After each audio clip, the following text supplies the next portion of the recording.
Oğlum onlar falan.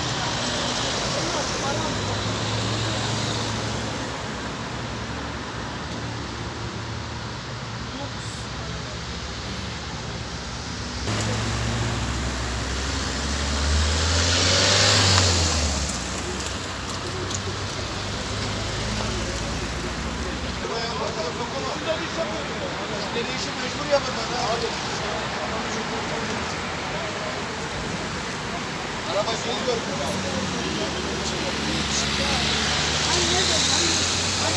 Bir, iki, üç, dört, üç. Bir, iki, üç. Anlamadım. Dört.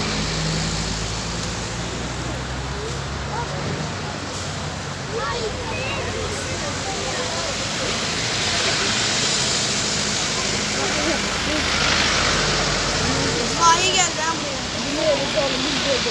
Evet.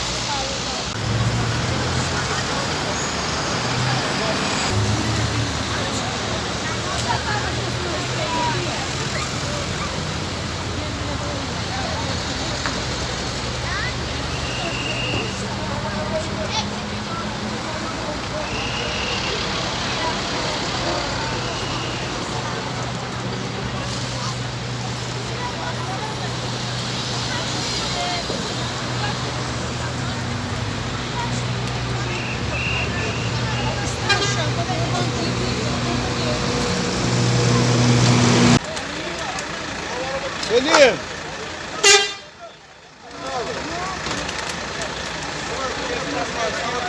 Arakıdan mı? Arakıdan mı? Arakıdan mı? Arakıya diyor. Parçalar alır mısın? Parçalar alır mısın? Nereden de alıyorsun?